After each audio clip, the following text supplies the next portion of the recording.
Parmi les travaux de fin d'exercice, on va traiter les amortissements. C'est-à-dire, on va voir tout d'abord des généralités sur les amortissements. Qu'est-ce que c'est que les amortissements et quel est le rôle de ces amortissements pour l'entreprise. Nous allons commencer tout d'abord par un exemple. Prenons le cas de la société Marhaba. De cette société, on vous donne un extrait de la balance avant inventaire au 31-12, c'est-à-dire à la fin de l'exercice. Cette balance, bien sûr, nous donne, c'est une liste de comptes avec les numéros de compte, l'intitulé des comptes, les soldes débiteurs, les sommes débits, les sommes crédits, les soldes débiteurs et les soldes créditeurs. Par exemple, parmi ces comptes, on retient un élément des immobilisations corporelles, à savoir le matériel de transport, qui figure dans cette balance avant inventaire au 31-12 pour une valeur de 250 000. En plus de cet extrait, on vous donne des informations complémentaires. On vous indique que ce matériel de transport correspond à une camionnette qui a été acquise au début de l'exercice 2014, c'est-à-dire ici le 4 janvier 2014. Cette valeur est-elle exacte? Est-ce que le matériel vaut effectivement au 31-12 250 000? La réponse est non, parce que le matériel a été utilisé. Il ne vaut plus 250 000. On l'a utilisé donc pendant toute une année, depuis sa date d'acquisition le 4 jusqu'au 31-12, donc il a subi une perte de la valeur. Ensuite, ce montant de la dépréciation est de combien? Donc on va évaluer sa valeur.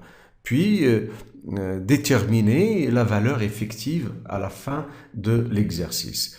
Voilà donc pourquoi le comptable doit prendre en considération cette dépréciation, ce qui va nous amener à définir ce qui est l'amortissement et voir ensuite le rôle de l'amortissement pour l'entreprise. Donc, premièrement, qu'est-ce qu'on entend par l'amortissement? Une définition de l'amortissement. L'amortissement est défini comme étant la constatation comptable de l'amoindrissement. Constatation par le comptable, donc dans la comptabilité de l'entreprise, de l'amoindrissement de la valeur de l'immobilisation, donc d'un élément de l'entreprise à la fin de chaque année, on doit tenir compte de cet amoindrissement, c'est-à-dire une dépréciation de la valeur de l'immobilisation. Donc, la valeur se déprécie, le comptable doit la constater. Ce qui nous donne, nous amène à préciser les causes. Pourquoi cette dépréciation? Parmi les causes, ou bien les causes fondamentales donc, qui aboutissent à une perte de la valeur des immobilisations, il faut souligner tout d'abord l'usage. Donc, l'immobilisation se déprécie parce qu'on l'utilise. En l'utilisant, elle s'use. Elle s'use. L'immobilisation donc s'use, elle devient vétusté du matériel. Donc tout cela donne lieu à une diminution de la valeur. Donc le matériel n'a plus la même valeur. Deuxième ou troisième cause aussi, c'est l'obsolescence. C'est-à-dire que parfois, même si le matériel n'est pas usé, il devient obsolète. Obsolescence. L'obsolescence. Ça veut dire quoi l'obsolescence? C'est le dépassement technologique, hein, du matériel. Un nouveau matériel apparaît sur le marché qui ressemble au nôtre, mais qui est plus performant et parfois même moins cher. Ce qui fait que notre matériel devient dépassé et sa valeur se déprécie à cause de ce dépassement technologique. Donc, après avoir défini ce qui est l'amortissement, voyons maintenant le rôle de l'amortissement. Rôle, donc deuxièmement, le rôle de l'amortissement.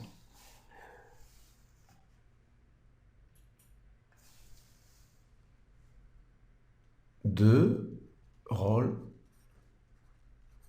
de l'amortissement.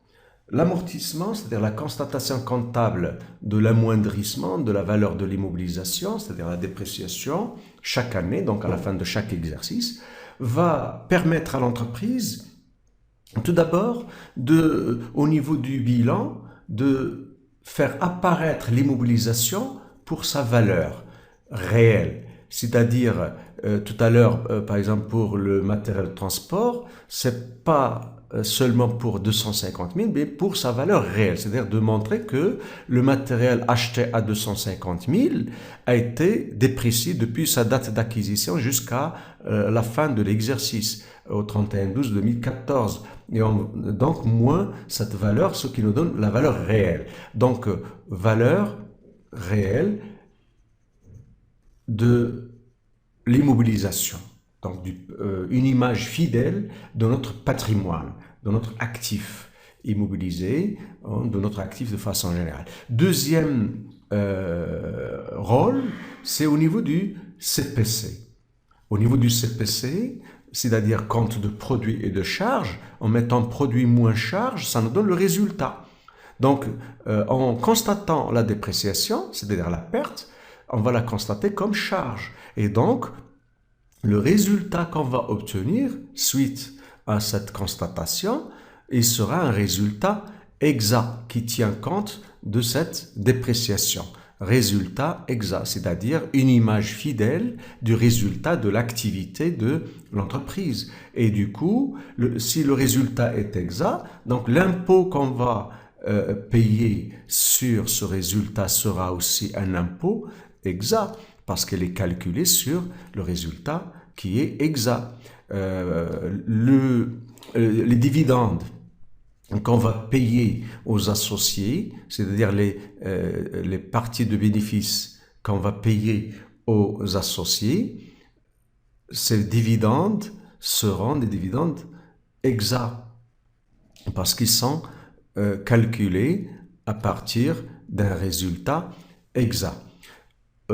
Autre avantage, c'est que au rôle, plus exactement, de l'amortissement, c'est que chaque année, en constatant cette dépréciation subie par le matériel pendant l'exercice en question, ça apparaît au niveau du résultat comme charge, mais c'est une charge qui n'est pas décaissable, c'est-à-dire qui ne donne pas lieu à une sortie d'argent, à une dépense. Et en conséquence, l'entreprise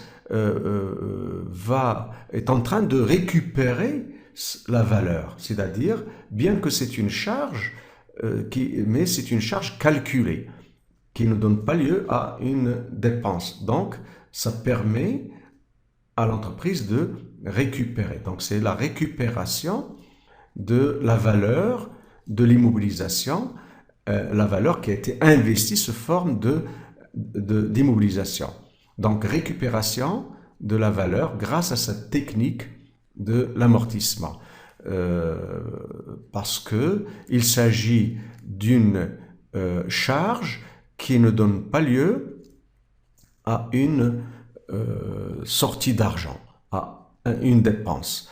Donc, la valeur de l'immobilisation sera récupérée durant toute la durée de vie qui a été prévue pour cette immobilisation.